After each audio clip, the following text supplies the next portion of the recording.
Hi. It's what is today? Today's November 13th. Although I guess that really doesn't matter. And Ollie and I just got back from our walk up to Inspiration Point, and I was feeling inspired. So, thought I would share some of the things that I was thinking about while I was walking with my lovely little or large shepherd. So today I'm going to talk about flow and manifestation. And that may seem like a weird thing to talk about, especially when it maybe in a lot of ways still feels like the world's falling apart, even if we can see a light at the end of the tunnel now. I know that there's still a lot of people that are struggling, that are anxious, that have a lot of issues. And what I would say to that is that sometimes when it seems like everything's falling apart, that is the best time, right? To do something different. Because, I mean, you can just sort of say, fuck it, right? Like, what difference does it make? Right? What else do I have to lose? It's sometimes those what else do I have to lose moments that are the most empowering, right? So if you're in that place, and even if you're not, maybe if you're in a different place that allows you to play with flow, I'm just going to talk about that a little bit, because I think so much of what's out there about flow and manifestation is it's almost as if, if you do it right, then you snap your fingers and things magically happen for you. And that's not exactly the way it works. Being in flow means allowing things to happen, being open to things happening, stepping through doorways when they are open for you, and then allowing things to play out. And the truth is that often what happens is that things don't happen the way you expect them to or the way you think you want them to. They often end up actually being even better, or opening things up in a way that you didn't expect, or allowing things to happen that you couldn't have even imagined. So you don't want to limit the possibilities too much, right? That of things that could happen, good things that could happen. And I'm going to give you a very concrete example from my own life. A year and a half ago, I was in New Orleans, and I felt very strongly. I knew that I needed to move to Idlewild. I knew I was supposed to come here, and so I knew that was the right thing to do, despite a lot of headwinds. I lost a relationship over it. My parents were freaking out. My 90-year-old uncle called me up and said, "What are you doing? What are you thinking? You can't do this." But I knew that it was the right thing to do. I knew I had to do this, not just for my daughter. I'm not trying to be a martyr or anything, but for me as well. I didn't know why I needed to be out here, but I knew there were things that I needed to do out here, things that needed to happen, or space that I needed to have, or something. But I knew I needed to be here. Anyway, as part of that, and as part of stepping into that, I felt like, okay, well, I'm supposed to sell my house, and I'm supposed to buy a house up here. So I put my house on the market, and some of that was that I genuinely felt that was the right thing to do. I felt very strongly that's what I should do. And then also I felt, in a way, it was sort of a signal to the universe to say, I'm serious about this. I really am going to do this. And if you want me to buy in this way and like sell my house here, and I was thinking I would buy a house up here. I even spent time with a friend who's a real estate agent looking at houses up here. And I thought, well, I know it's, my house is going to sell like that. And I'm going to find this perfect house for me up here and for Vivian, and that's going to be that. And it's going to go, and there you go. And it's going to happen. Then it didn't. I didn't sell my house. And so then, of course, I had people around me saying, oh, well, doesn't seem like things are working out the way they're supposed to for you. And, but I still knew. I knew that I was still supposed to be out here. I just thought, okay, I'm not supposed to sell my house right now. And I don't know why, but that's okay. It doesn't matter.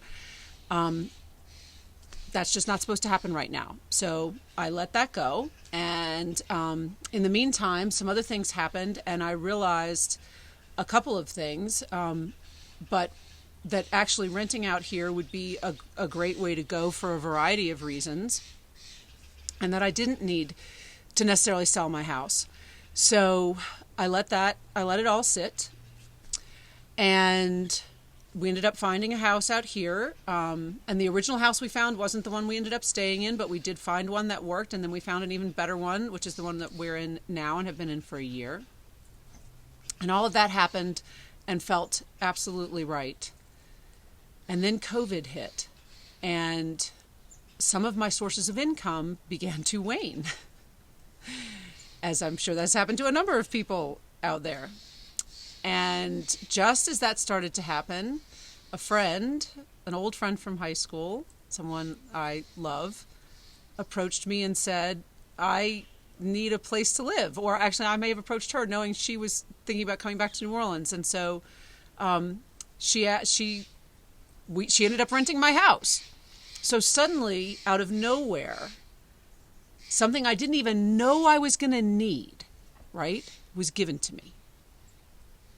Things didn't happen the way that I thought they were supposed to happen, but they ended up being exactly what I needed when I needed it. Because just as my income from other sources began to wane, in steps this lovely person to become my tenant in my house. And then that has continued. And there were things that were going to happen between us that we thought were going to happen that didn't, or haven't manifested yet, if they may.